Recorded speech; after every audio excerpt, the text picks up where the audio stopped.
Good evening, everyone. I'm Sarah Woolley, the General Secretary of the Bakers Food and Allied Workers Union, and I'm really pleased to be part of this event tonight, bringing together people to look at the continuing cost of living emergency, because it's not gone away, and what the economic alternatives are. Our title is No More Cuts, Why a Real Change Means Ending Austerity for Good. And thanks goes out to Arise Festival and the General Federation of Trade Unions for supporting this discussion. We've got Grace Blakeley, economics and author, John McDonnell MP, and Gawain Little, the GFTU General Secretary.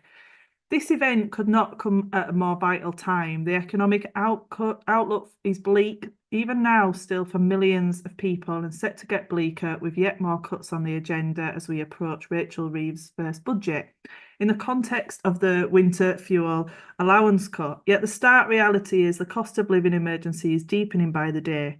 We need to look not only at the extent of the crisis, but what can be done to resist it and what the economic alternative is that puts people first. For 13 years of austerity, despite the financial crisis, the incomes of those working at the top, especially those in private finance, has just soared, whilst pay has been held down for millions, and we've seen the result of that in food bank use and others. We're at a crossroads when it comes to our economy and society, and also when it comes to Labour's response, with growing concern across our movement at the prospect of austerity 2.0. We are here today to not only say we must say no to more cuts, but also to say there is an alternative that puts people before corporate greed, which is important. Shrinking from that challenge will make the economic situation worse and will fail millions and millions of people. We hope to take some questions, so please try and think of some whilst we hear from our speakers, and please let us know where you are tuning in from in the Q&A section on Zoom. Check out the links in the chat, and if you can, please donate to Arise to help cover the hundreds of pounds of costs that each one of these really, really important events costs. We couldn't have a better lineup today to discuss our themes, and I am delighted now to move on to hearing from our speakers. Our first speaker is John McDonnell MP, who needs little to no introduction. He has helped with bringing today's event together, and he's such a vital voice for an alternative to neoliberalism. John, I know you have to shoot off, but you will be coming back because you've got to do your important MP business, but you are very welcome. Thanks, Sarah. Can you hear me all right? I'm in my office in the Commons, and if you hear bells ringing, it's because there'll be a vote, and I'll have to go and vote. Okay, but I'll be back as soon as I can. Okay. I just want to set the scene for the discussion, if I can, just about budgets and where we're at the moment. There's always a great deal of sort of mystification about the budget process, and economists and commentators and politicians are often drawing upon language that, in my view, is unnecessarily obscure. I think it's aimed to bolster their status and to exclude people from the discussion of economics. And I always like to quote that God invented economics to make astrology look respectable, basically. Let's talk about the purpose of a budget, first of all. There's some very basic, fundamental, but straightforward questions that underlie any budget. And the first is, what is the society you want to create? The second is, what are the economic measures that will aid the creation of that society? They're the basic questions of political economy, aren't they? Let me explain where I'm coming from. I joined the Labour Party 50 years ago now because I saw that the society socialists within the Labour Party, from its very origins and throughout its history, wanted to create. And it was the society I wanted to as well. It was Labour's basic vision to create a society where poverty would no longer exist. And yes, by creating a safety net that would ensure the most vulnerable to living their lives in poverty, always the same, the elderly, children, and the disabled, so make sure they were no longer at risk. But also a society where the economy is managed to ensure full employment, decent wages, and working conditions and trade union rights, all guaranteeing a good standard of living. But then in addition to that, to provide a quality of life that was never afforded to working class people ever before in our history. What Labour policymakers decided that our people had to have access to health services and education, not dependent on what you could pay, but free at the point of need, and also housing that you could afford. So that was, we'll talk about missions now. That was the real mission of our labour movement. And to achieve this, they created a wonderful and marvellous invention. I think the most progressive in any country in the world, and they called it the welfare state. So for me, any budget under a Labour government has to measure up to those basic socialist ideals. After 14 years of austerity under the Tories, this presents a huge but not insuperable challenge. And the challenge is this: we've got 14 million people living in poverty, 4 million children, 1 million children now classified as living in destitution, a word I never thought we'd ever hear again. When you look at that in more detail, there are 150,000 children homeless living in temporary accommodation. And then on top of that, you've got 2 million pensioners. And everyone knows that if you have a disabled person, if you're a disabled person, or if you have a disabled person in your family, you're an unpaid carer, it's almost inevitable you're living in poverty. I helped provide to MPs in the House of Commons via DPAC, Disabled People Against the Cuts, John Pring's latest book that shows you how the policies implemented by the Department of Work and Pension during austerity has actually resulted in people's deaths. You add to that in the economy overall, wages have virtually stagnated since 2008, the banking crash. There's been a spread of insecure, low-paid employment, and public services, well, everyone knows public services are on their knees. And Andrew Fisher and I did an intro report, Labour's intro, we called it. It was last September. And we basically estimated that it would take £70 billion to bring public services back to their 2010 levels. And as for infrastructure, there's been a lot of discussion on infrastructure. I came for a meeting this afternoon about education infrastructure, our schools basically, and it was NEU brought forward some stats. 80% of our schools still have asbestos in them. There's been 300 teachers that have died since 2010 of asbestos-related conditions. There's 13 billion needed to retrofit and make safe our schools. The good side of that investment, it would create 20,000 jobs in a 10-year program. So all of that, that's just some basic info that tells you how toxic the inheritance is from the Tories. I completely agree with that. I completely understand the scale of the challenge that the incoming Labour government faces. That on one side. On the other side, we're an immensely wealthy country. We're the sixth largest economy in the world. And debt to GDP is now at 100%, and it's been cited in the media and by some commentators almost as though that bars us from doing anything. But we remind ourselves time and time again, Attlee carried a 260% debt to GDP ratio, and he still constructed the welfare state. And in fact, if you look historically at the stats over the last 2 centuries, 100% is about average. So the question is not that we haven't got the wealth to tackle the problems we face, it's how we harness the wealth, the pool of economic resources, and the potential capacity we have in this country to tackle the problems we face. Now, we've got a budget in 3 weeks' time. I have to say, and I've been disappointed since the election, the noises out of Labour in government so far have not exactly been inspiring. And indeed, some of them are really worrying. Look at the messages so far. First was to exhibit shock and horror at the sort of hidden inheritance from the Tories in terms of our public expenditure. And I said on the media recently, if you close your eyes, you could think you were listening to George Osborne in 2010, blaming Gordon Brown for causing the banking crash by spending too much money.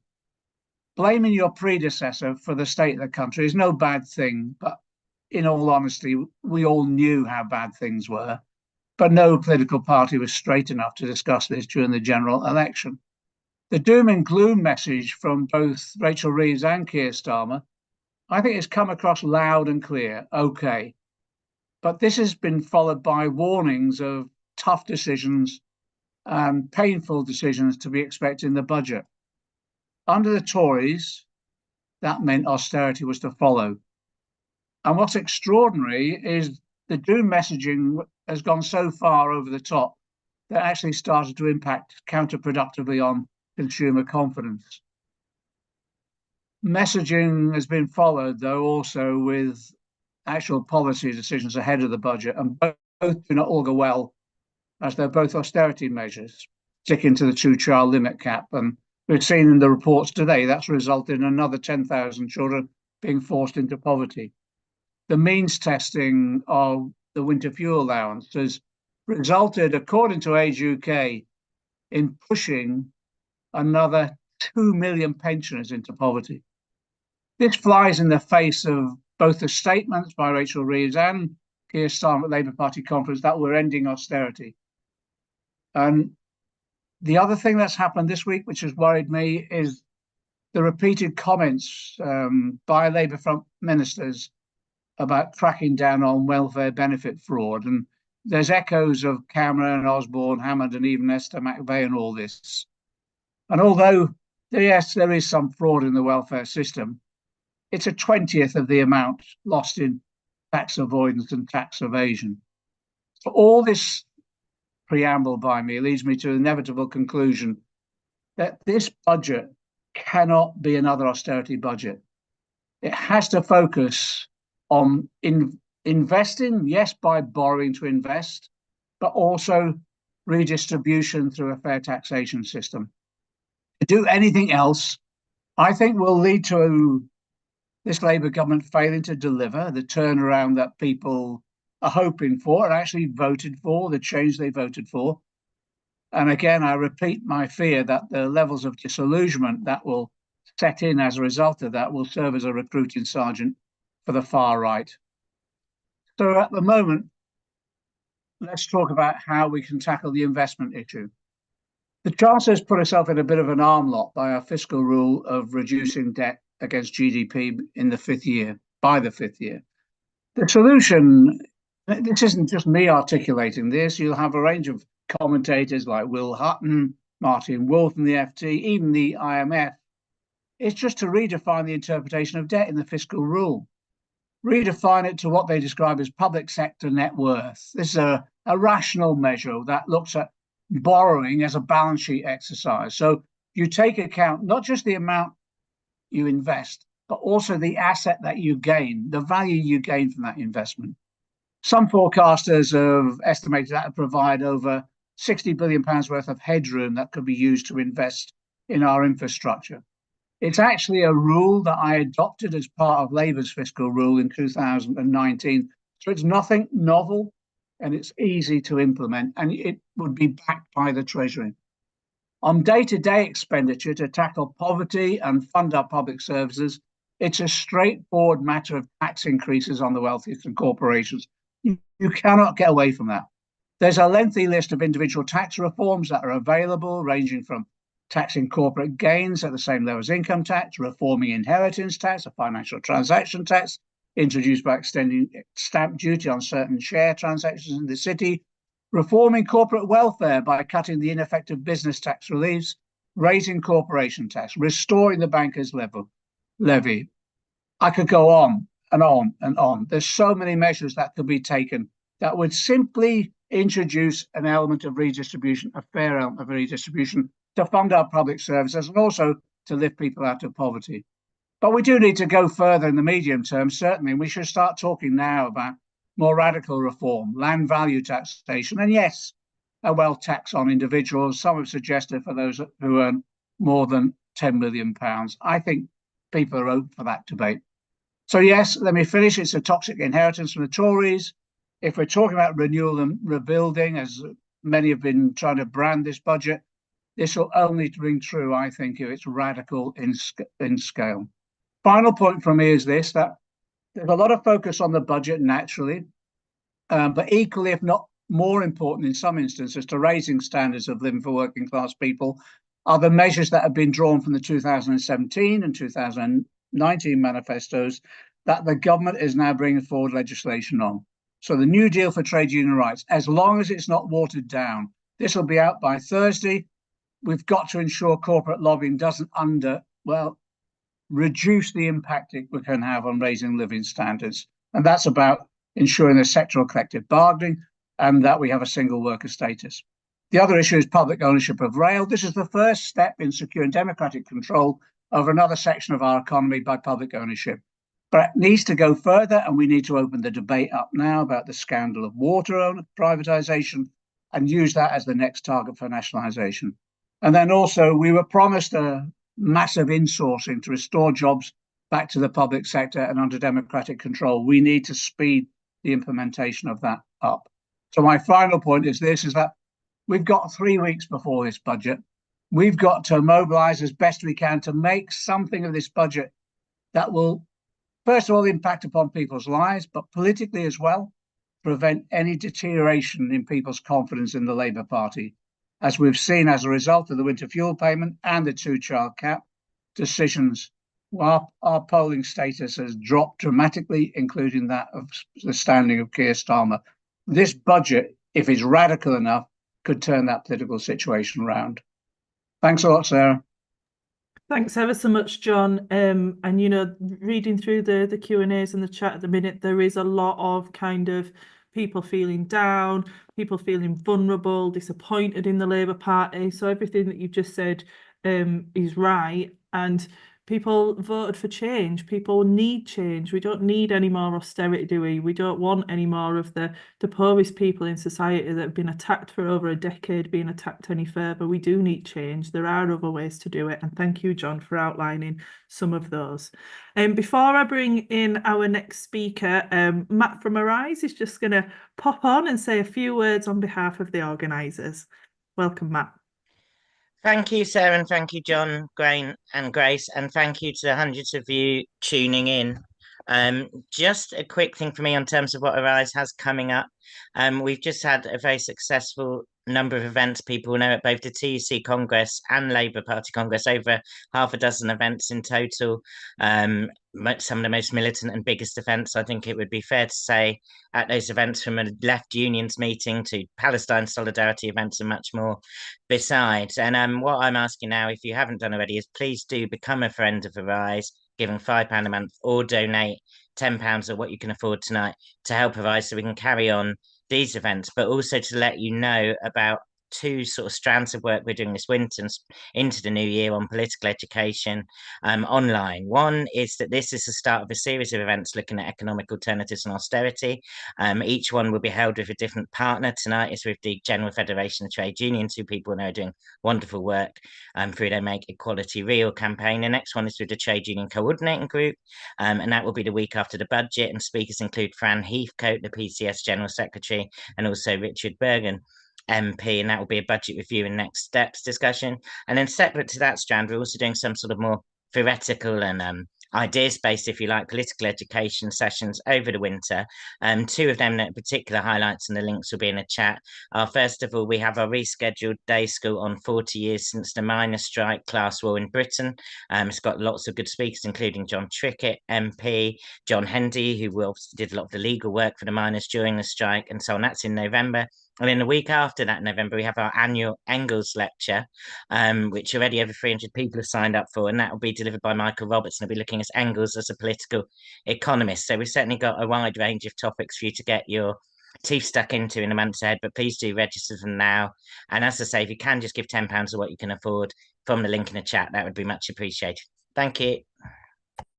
Thanks, Matt, and thanks for everything that you and the team do behind the scenes to make sure that we can run events like this successfully and get information across to people. I don't think people realise just what work goes on in the background. So a big round of applause, I'm sure, for everybody, and thank you. Our next speaker is Grace Blakeley, who is a socialist economist and author of many brilliant works, including her latest, Vulture Capitalism. Grace, you are very welcome. Yeah, come on. Thank you so much. Thanks everyone for being here. Thanks, Sarah, for hosting. And it was great to hear those words from John. I think I'm going to provide a perspective that might be both slightly more pessimistic in the short term, but more optimistic in the long term. And the reason for that is that I basically have no faith in this Labour government. But I do believe that if we can come together and organise outside of, Westminster, in our communities, within the Labour Party, within politics much more broadly, within our workplaces, and get out onto the streets, if Keir Starmer will let us and stops putting protesters in prison, then there's a chance that actually we can start to arrest some of these trends that actually date back before this Labour government, and this Labour government simply isn't stopping, which is basically the collapse of our Commonwealth in the UK, the rise of mistrust in politics, the rise of alienation and despair and hopelessness. And all of these things are kind of coming together. They link trends like austerity, individualism, a decline in trust in politics. And they are giving us not just a kind of material sense of deprivation that most people have, but also this backlash that John alluded to amongst people who are either very angry, and in which case they're kind of trying to, thinking about ways to just burn the whole system down, or people simply becoming kind of hopeless and depressed and not wanting to get engaged in politics altogether. And I think that kind of extra parliamentary organising that we can all do, and we do all the time, and which is real politics, even though we're inclined to think that politics is just whatever's going on in the House of Commons. Those things that we can do in our communities, in our workplaces, and on the streets, they're not only going to help us hold the Labour Party to account, they're also going to help all of us fight back, both against the material deprivation that people are experiencing, and also against that sense of hopelessness and powerlessness that has become so deeply embedded in our societies as they've become more individualistic and more unequal. So I want to kind of start by asking the question, why is Labour doing this, basically? Why are we seeing what is basically a return to austerity? Now, Rachel Reeves has said time and time again that this isn't a return to austerity, but it very much is. We have known about the state of the public finances for a very long time.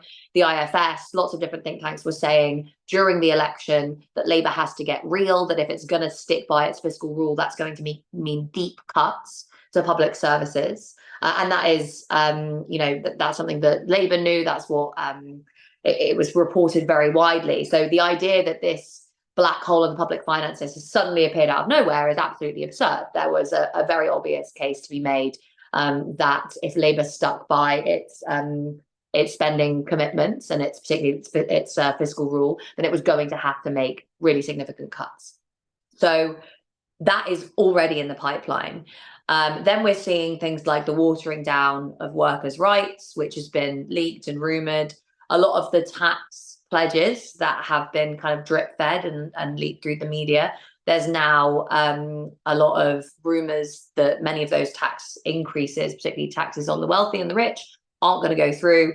And instead, we're going to have this war on benefits claimants and basically an attack on some of the most marginalised people in our society, migrants, benefits payments, etc. Basically, conservative policy for the last several decades. It's kind of Cameron Osborneism, effectively, except it's taking place in the context of what has already been an extremely long period of cuts to public services. I think it's really important to remember that we've never really left austerity, both because we've had successive governments that have made very deep cuts to public services, but also because if you look at demand relative to what we're spending on public services, to get to a point of leaving austerity, we would have had to have had some investment in those public services relative to the amount of demand that they've been experiencing. And we have not had that whatsoever. We had some kind of greater levels of spending during the COVID-19 pandemic, but that disproportionately benefited businesses and the wealthy. It didn't help to repair public services, which were under a huge amount of strain, or go into the pockets of ordinary people. So why is Labour basically in power continuing this trend of either deep cuts to public services or failing to reverse years of cuts to public services, failing to fix the holes in our tax system, and failing to shore up things like workers' rights and fighting back against climate breakdown? It doesn't make sense just to say that they are, doing what big business wants, even, or doing what the business community wants, because this particular course of action is so utterly economically nonsensical at this point in time. You know, we've had the IMF, lots of different international organizations, serious economists saying you can't just keep cutting and expecting growth to follow, because it's not going to work. At some point, you have to start thinking about investing in the economic capacity of your country. You have to start thinking about putting in place the foundations for growth. So why are they doing this? I've come to think that basically Keir Starmer and Rachel Reeves, as effectively very weak leaders, have come under sway from the best organized and most effective sections of capital. So basically, well-organized finance sector, real estate sector, big business. And these very powerful institutions, sets of interests, are very well organized. They often kind of come together. They organize through think tanks. They're able to, have the ear of politicians and business leaders. They're able to kind of go into the media and make their perspectives known. They have a lot of wealth. They're able to lobby politicians. And as we've seen, lots of influential Labour MPs, and indeed the party itself, is receiving vast sums of money from very questionable sources. So there's that lobbying angle as well. And basically, Keir Starmer and Rachel Reeves, who are not particularly strong characters in the first place, they don't have particularly strong ideology. They are just surrounded now by people telling them, cut public services, we need to cut the debt, don't tax the rich, or the economy will tank. And then in the back of their minds, they've got this argument of, oh, look at what happened to Liz Truss, right? So I think at this point, Keir Starmer and Rachel Reeves, on some level, do think that they're doing, what they should be doing. And it's just because they have no vision, no understanding, and they're very easy to kind of manipulate by these extremely powerful vested interests that have so much influence within the British state. And no matter what your politics, you're always going to come up against those interests, fighting and pushing to make sure that they get what they want, basically. This is how capitalist states work. This is how democracy works in a capitalist society. You have an unequal battle between different sections of civil society, different sections of the populace, to organize to try and get politicians to do what they want them to do. And the wealthy and powerful start off way ahead. They're better organized, they have more resources, they have more wealth, they're better able to influence those at the top. And what we should have is this equal battle where, sure, the wealthy are organizing to get what they want, but everyone else is organizing to get what they want as well. We have unions, we have community organizations, we have, protest movements, etc. And actually what we've seen, particularly since over the last 10 years, but generally over the course of the rise of neoliberalism, is, the state basically trying to crush that opposition and that organizing that comes from ordinary people. So the scales have become desperately unequal. And Keir Starmer and Rachel Reeves are now there in this context only with these voices of extremely powerful, well-organized vested interests in their ear, telling them, if you do X and Y and Z, it will crash the economy. And to them, they think, well, these people run the economy, so I better listen to them. The issue is that they're not thinking about what is going to happen in the long term, because there are lots of business people, lots of economists, lots of people involved in think tanks and business communities who are saying we need investment. We need investment in our infrastructure. We need to have public services that work so that I can access workers. We need to have better education. We need to have better infrastructure so I can move goods and people around the country. And indeed, they would be listening to the electorate, which is basically saying, as we've seen, Keir Starmer, is incredibly unpopular now because of the fact that he is seen basically as weak, which is, I think, correct, and also as mendacious, as kind of going back on his word over and over again.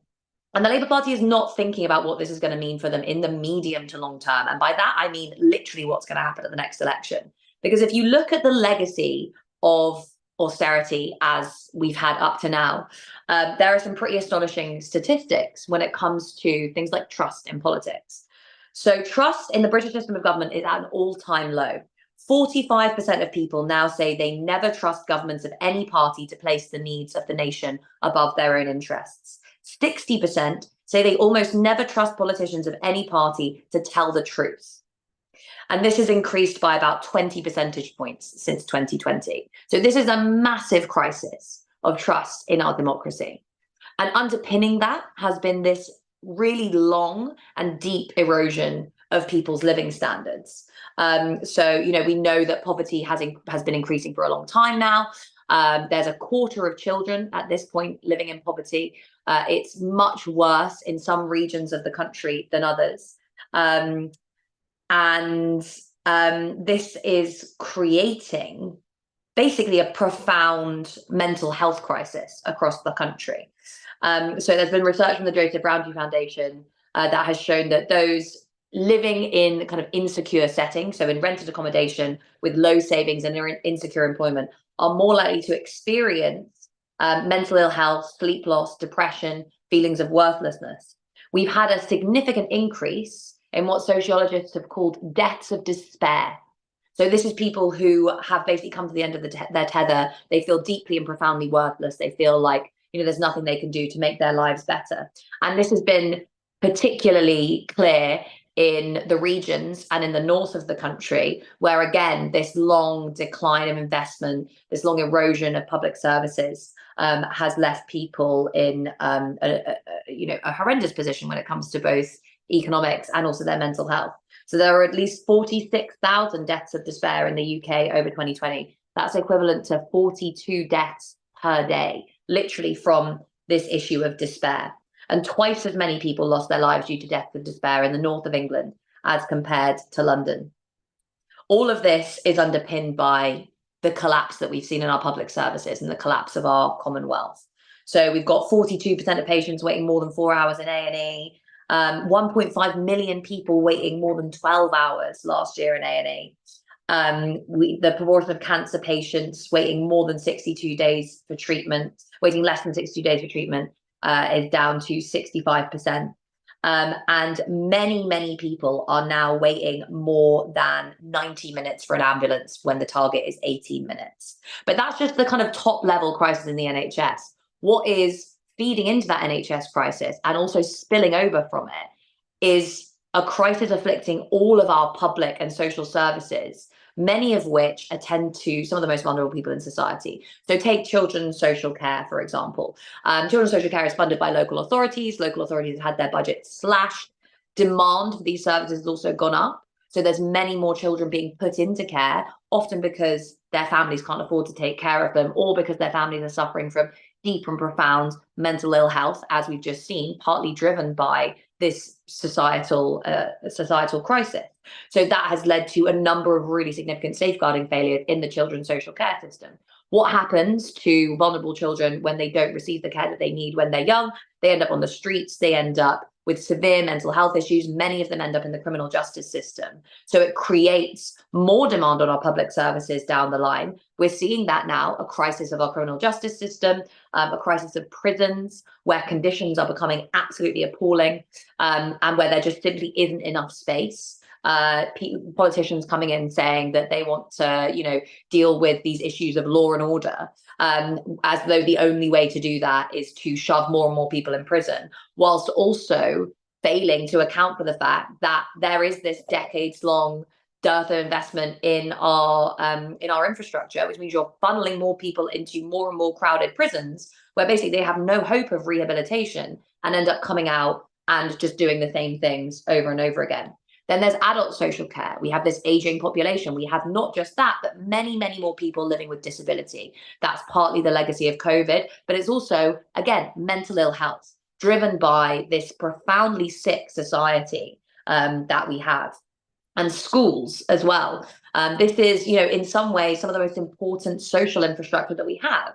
And certainly for kind of business, if you want a kind of well-educated population, particularly if this government is going to continue to say migrants aren't welcome here. If you want an educated population, then you need to invest in schools. And that is the opposite of what we've been doing. What I think all of this adds up to, so you have this massive decline in trust in politics, a rise in mental ill health driven by the manufacturing of insecurity in our economy, and the total collapse of public services. It's basically a collapse of the commons, of the institutions and the social bonds and the infrastructure that ties us together as a society. We are increasingly looking at a world, and this is completely and utterly intentional, where everything is on you. It is entirely up to you to make sure that you have protected yourself against any risks that you might experience over the course of your life, to make sure that you have educated yourself. You've taken out a loan to invest in your human capital, because that's an investment in you, as though you are some sort of pot of capital. You have your own private pension pot, you have your own house. Equally, on the other side of that, you have debt. And often, the way that you respond to changes in your circumstances, rather than relying on other people, relying on communities, relying on public institutions, you simply go out and take out more debt to try and make ends meet. And there's just this message that's reinforced everywhere, whether it's in public services, whether it's at work, whether it's by the government, that you are on your own, basically. It's all on you. So it's not just the fact that we have this kind of erosion of the things that people rely on to survive, and that people are getting poorer. It's the fact that people are getting poorer and they're experiencing that on their own, and they're finding it much harder to find other people to be able to rely on, and to find other institutions to be able to rely on, because neoliberalism basically for a long time has involved the destruction of public life and of our commonwealth. So it's involved the centralization of politics, the crushing of mass movements. That's something that the Labour Party has tried to do. It's involved, the crushing of community power. So again, centralising everything in Westminster, the crushing of the Labour movement. And none of these things are trends that Labour has arrested. They've, again, simply kind of floated along with the current of things and allowed all of these issues and challenges to get worse. Now, what all of that adds up to is a situation where people are getting poorer, they feel alone, they feel powerless, they don't trust politicians, they often don't trust themselves, and this is part of this crisis of mental ill health. Where is all of that just negative emotion going to go? Some of it's going to turn inwards, and that's why we have this crisis of mental ill health. Some of it's going to turn outwards, and it's going to manifest itself as rage. And that's what we saw erupt over the summer in the UK, and we will see it erupt over and over and over again. And I want to reinforce the fact again that it's not just that people are getting poorer, it's that people are getting poorer and they're being blamed for that, as though it is entirely their fault. They're entirely responsible for their own actions and they can't rely on anyone else. That basically we are all these isolated, atomized individuals. And if you don't win, if you're not at the top, then you're just not competing hard enough. And this is what this war against benefits claimants is about as well. It's about reinforcing the idea that if you haven't done well, that's your fault, right? And again, this pushes people into either self-loathing or rage and lashing out against this system that tells them that basically they are worth nothing. And this is, Labour is adding fuel to this fire that has been raging, simmering under the surface of society for a long time, but really probably most obviously since the 1980s. And I have zero trust in them to change course, because again, this is a weak party that is being manipulated, puppeteered basically by some of the most powerful vested interests in our society. So what can we do? There are some very clear answers as to what we can do. And this is a kind of two-pronged approach where basically any form of kind of community political organizing will both start to kind of fight back against those feelings of isolation and alienation that are encouraging people to kind of lash out against the system, and also creates a kind of form of organized power that allows us to hold those at the top to account. So this is the point that the ruling classes are always very well organized. These people that have Keir Starmer's ear, they're extremely well organized. They've worked out exactly what they want and they know how to get it. And they've organized amongst themselves, often kind of collaborating amongst different, financial institutions, different business leaders, all coming together and trying to say, this is the kind of policy agenda that we want. So the opposite of that, or the kind of alternative to that, is having a very well organized populace. So an organized labor movement, but also communities that are organized enough to make demands within local government. It means having protest movements that cannot just be crushed, as we're seeing at the moment. So, a big thing when we're thinking about how to hold the Labour Party to account is how to strengthen those and how to allow people to move from that to then also putting pressure on the Labour Party itself and make it known that our votes cannot be relied on, that our support cannot be relied on, and that if there isn't a shift in policy, then that is going to have an impact. But also, and I think in some ways more importantly, this kind of organizing allows us to kind of prefigure a different kind of world. It allows us to kind of peek through the cracks of this, like eroding system that we find ourselves living in now, and see what might be beyond. And that's a society where we're not all on our own and fighting against each other. It's a society where we care and support each other, where you can rely on other people, where you can rely on your community, where you can rely on your co-workers, and also where you gain agency by participating in those groups. So as a worker, you have control over the organization within which you work. You have control over your hours, what you're producing, what the decisions of the firm are being made. As a community, as a member of a community, you have power over how your local budget is being spent, what resources are being used locally to support those around you. And as someone who's involved in public life, as a citizen, you have power and control over the decisions that are being made by those at the top. So they can't just make these decisions without any reference to what's going on in wider society.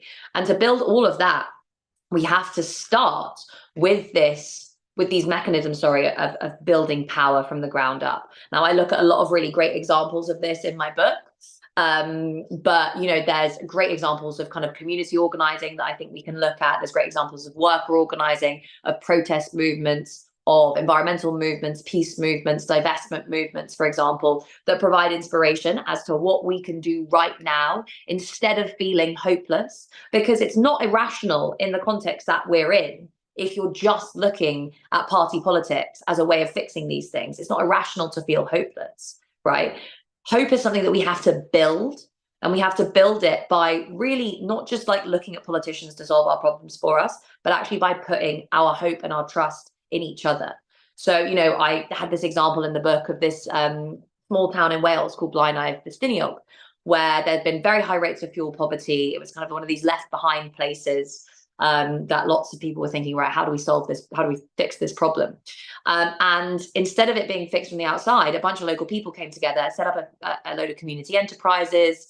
Instead of allowing the big French energy company that was using hydroelectric power in the mountains nearby, instead of allowing them to just get away with doing that, they set up their own community energy companies, and the profits from that went into dealing with fuel poverty in the local area. This was a kind of example of community wealth building from the ground up. So people coming together and kind of building a different kind of society. And there's loads of examples of that kind of community organizing that you can see all throughout the UK, whether it's like the tenants movement, for example, groups of tenants coming together to fight back against exploitative landlords, community land trusts, the cooperative movement, which is flourishing in the UK behind the scenes. All of these things are mechanisms whereby people are coming together, both to demand change now and also to fight back against this thing that keeps us all down, the one thing that allows politicians to continue to get away with everything that they're doing, which is the idea that it's us on our own against them, this big, powerful group. That's individualism. That's the thing that is really more than anything, more than any individual policy, more than, the actions of any vested interest or politician. The firm belief that many of us hold in our own aloneness is the thing that is making it so hard to actually fight back against this system. So the steps that we take to fight back against that individualism, to build community power, to build worker power, to build our power as citizens by protesting in the streets, by divesting, by taking direct action.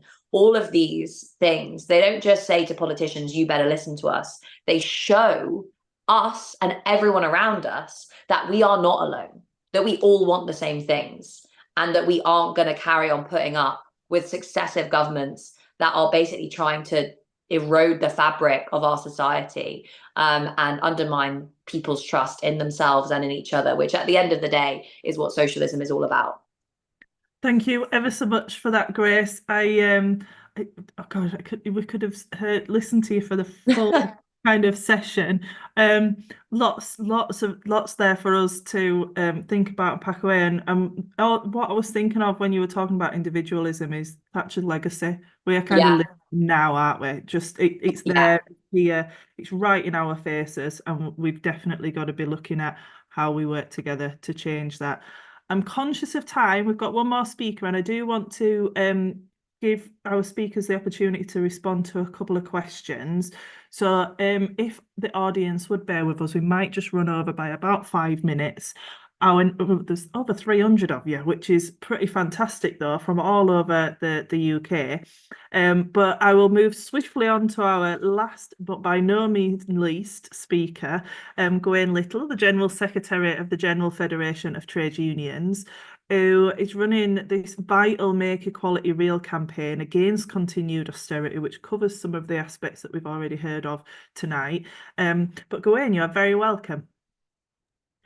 Thanks very much, Sarah, and thanks to Arise for working with the GFTU to put this on, and to John and Grace for their contributions so far. And I want to start by saying we are absolutely, as Grace has just said, at a crisis point, both economically in terms of the impact on people's living standards, the poverty and destitution that ordinary people are being forced into, but also socially, as Grace has so eloquently said, the fragmentation and individualization of our society and the way in which people are blamed for what is being done to them economically runs right throughout society as it is now. And of course, this comes off the back of 45 years of a massive transfer of wealth from working people to the very richest in our society. First of all, through the Thatcher period, where we saw deindustrialization, massive increases in unemployment, the stripping away of Britain's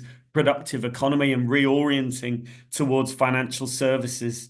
The 1990s, where we saw social partnership, concession bargaining, and the power of trade unions fell at the same time as living standards continued to drop. And then, of course, from 2008 onwards, economic crisis into austerity, culminating in the recent cost of living crisis that we've faced. And what were the driving factors of that cost of living crisis? Obviously, external factors which caused fluctuations in supply and demand made certain things more difficult to get hold of. But the reason it cuts so deep in Britain, and the reason it's been so difficult to recover from, a basic lack of base in our productive economy, a lack on the supply side, which meant that the more that demand went up, prices continued to rise without any effective supply side solutions to that. And that lack of investment in our economy has made that crisis particularly deep.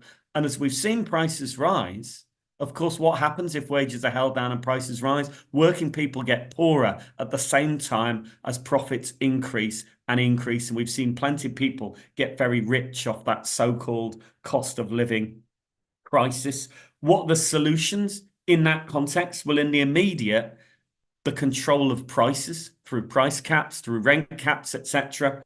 And of course, an increase in wages, and that need to fight for real terms wage increases, which, let's be honest, means above inflation wage increases, is absolutely crucial if we're to tackle falling living standards. But more fundamentally, and in the long term, to correct, to address that imbalance in the economy, it means investment in Britain's productive economy. And that is one of the real dangers, I think, that continued austerity presents to us. It's not just the immediate attack on living standards, but the long-term damage that is done to our economy and which working people will reap over time. Now, this should be an opportunity with a change of government, a rebuilding trade union movement, and off the back of the 2022-23 strike wave, this should be an opportunity for change, an opportunity to reset, to redistribute wealth within our economy, and to restructure the economy, addressing those weaknesses I talked about. But unfortunately, at a very time where we need a Labour movement and a Labour Party that goes on the offensive with an alternative economic strategy for Britain, what we're actually seeing is a very different path being taken. On the one hand, the fiscal rules and what is, in effect, continued austerity, combined with what's termed the politics of partnership. And I want to take that on because I think it's really important how we as a trade union movement think about this.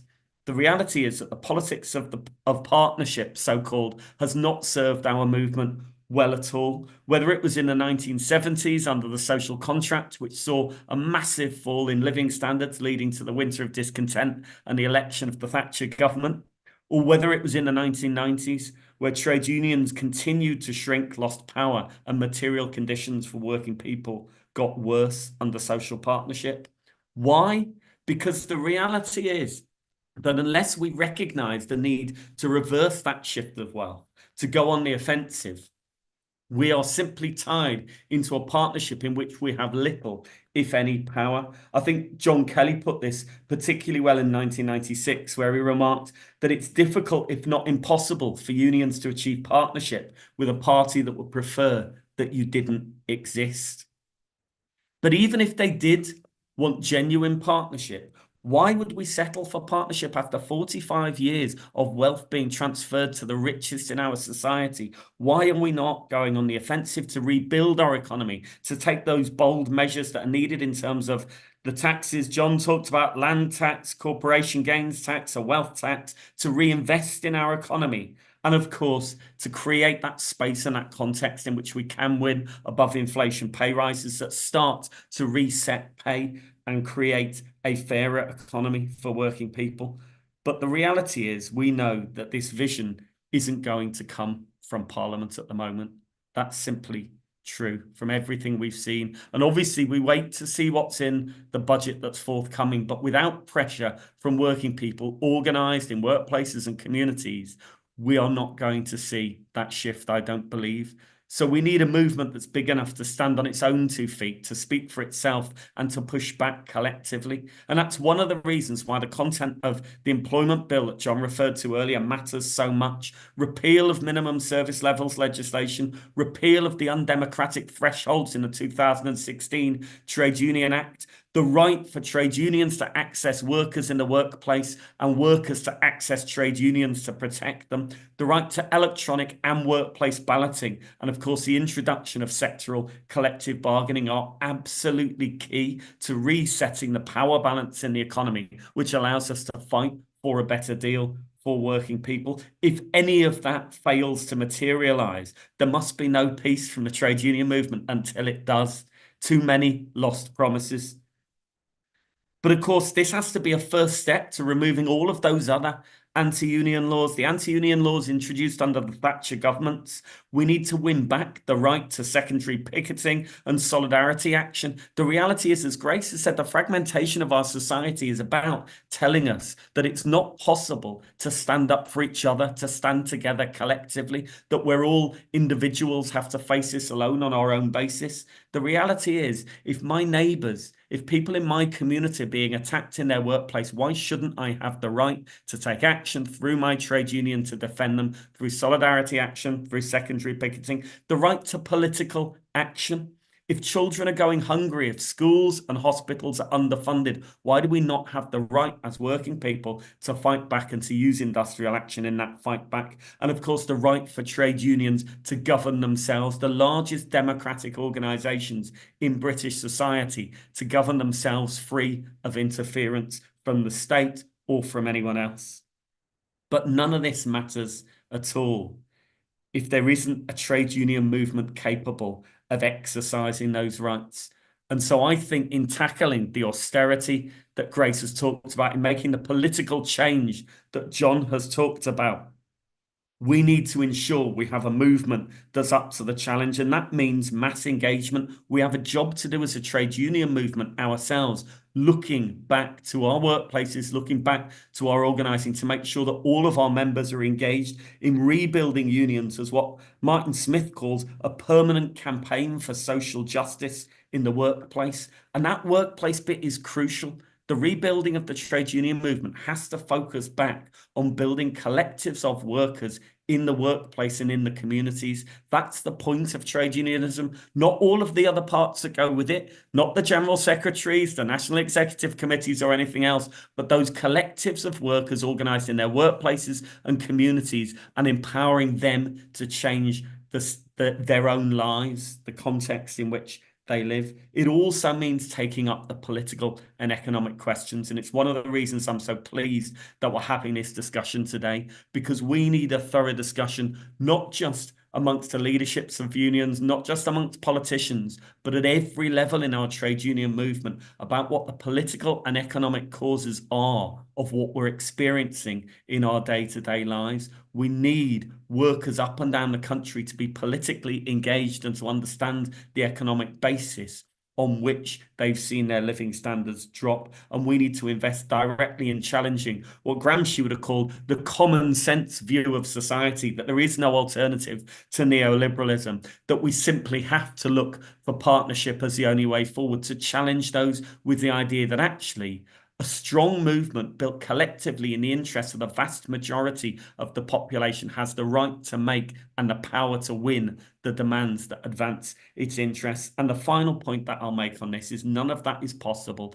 unless we invest in building leadership from the very grassroots up of our movement. What we need are those organic intellectuals, the permanent persuaders and organisers in every workplace, in every community, working people leading the way to rebuild a society that puts the interests of the majority first, not the profits of the super rich. Thank you ever so much for that, Gawain. And I couldn't put it better myself. You know, we've gone on a roller coaster, haven't we? Where we are, the depth of despair that we're in, but actually there is hope. But that hope comes from us coming together, working together, organising and pushing back, because we can't rely on anybody else to do it for us. We've got to do it ourselves. So thank you for that. So we're going to run about 5 minutes over, depending on the speaker's responses to these questions. I think we've had lots and lots of questions in throughout the meeting. Some of them have been covered in part or in full by the contributions from the speakers.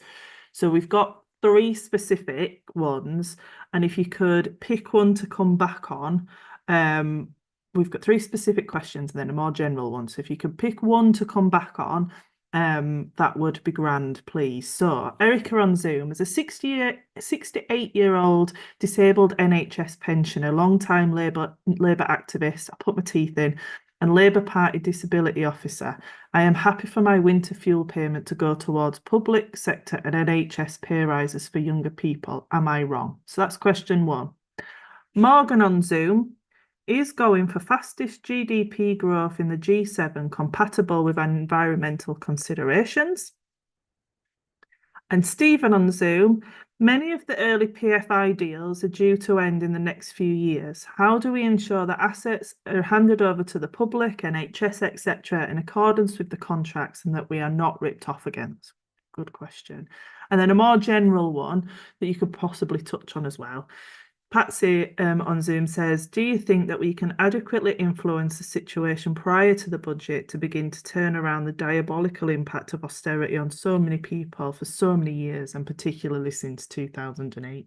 So I do appreciate they're very meaty questions, but if you could come back and do a quick 2-minute response, I would appreciate it. I'll start with you, John, who did a fantastic job of rushing and coming back. Yeah, sorry, I'll do the winter fuel one, shall I, just quickly? And I understand why people say this. What they say, why do you give the winter fuel allowance to rich people, etc.? Well, the whole point of the winter fuel allowance was that it's a universal benefit, and it's the best way of making sure the people who need it actually get it. I was an officer in local government. I've been in government, and all that. It literally a means-tested benefit means actually you're bound to ensure some people don't get the benefit they need.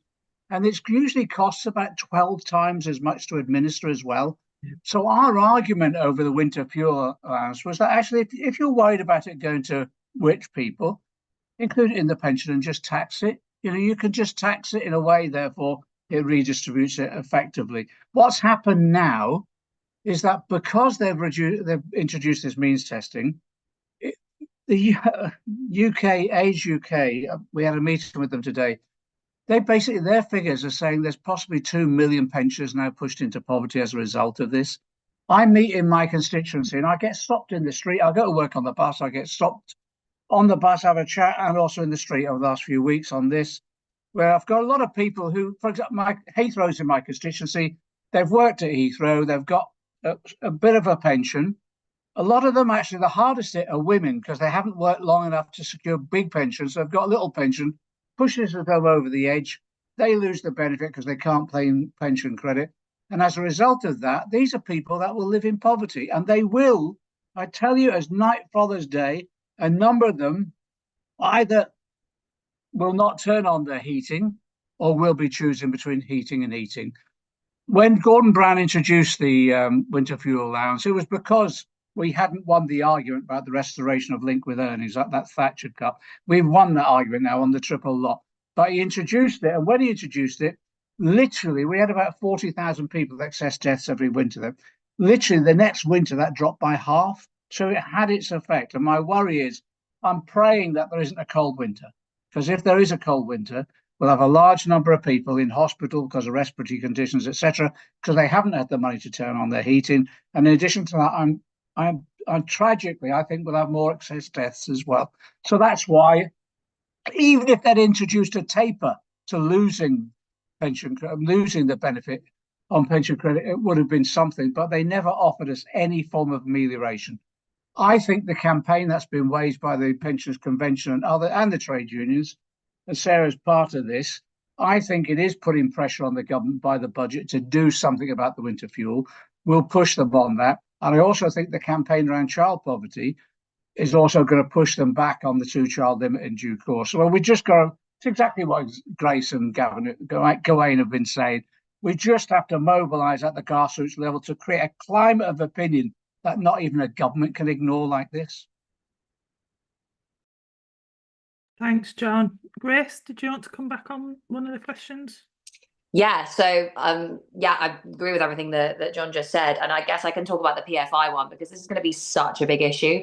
PFI has been just an abject failure. It has cost us so much more money. It has delivered just astonishing unsafe infrastructure often, and been associated with all sorts of problems, as well as allowing these big outsourcing companies and big financial institutions to just skim money off the top of public spending.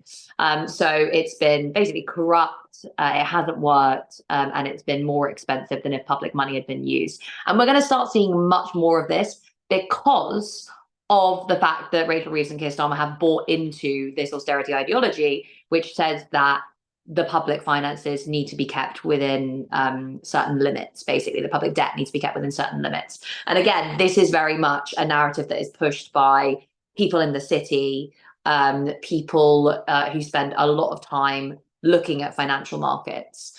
And, you know, it has historically not been true that economic growth and prosperity follow when you focus on short-term cuts to public spending. Everyone knows that at this point. So the only reason that this could possibly be being done is to placate those vested interests. PFI is just an extreme example of this, where you're still spending public money, you're still basically taking on the public liability for a certain level of spending, but you're just privatizing everything from the spending itself to the construction of the infrastructure, the maintenance of that infrastructure. And at every level of that, there's a private institution skimming money off the top. But ultimately, the state is responsible. So it's private benefit and the kind of socialization of the risk. Private benefit, public risk. And it is more expensive over the long run. So this is something that we're going to be seeing more of. Rachel Reeves has already basically said that we're going to be seeing more of this, for the really just ridiculous reason that it makes it easier for her to meet her fiscal rules. It doesn't actually make public finances more sustainable over the long run on any reading. So worth remembering that, worth organising against it within and outside of Labour. And this is going to bring me on to the next point, which is, can we influence anything before the budget?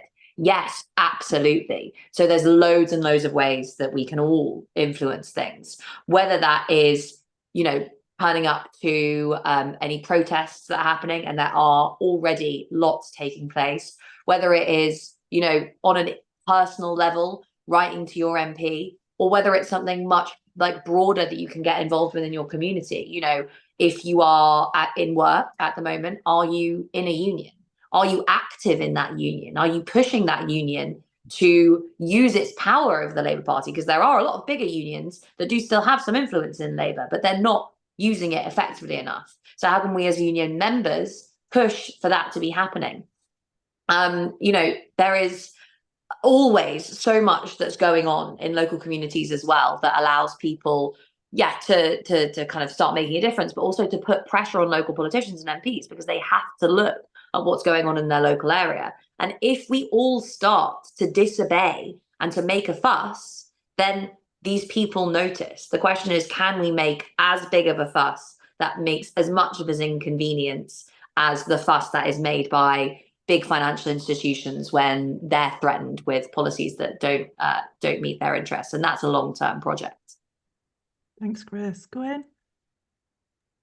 I'll keep this brief because I think a lot of it's been said by John and Grace already, but 100% agree with John on the question of the winter fuel allowance and the importance of universal benefits. It shouldn't be a choice of one or the other. These are our rights. And the reality is that universal provision of benefits combined with progressive taxation is the most efficient way to ensure people get what they need and no more, not means testing. In terms of, is there a contradiction between GDP growth and the environment? I would argue not necessarily. I don't believe we need to be anti-growth. The issue here is the anarchy of private profit and the profit motive and the way in which it distorts growth and the way we grow. So use of the state to democratically regulate the economy is an absolutely crucial tool. It's one of the key reasons we elect governments.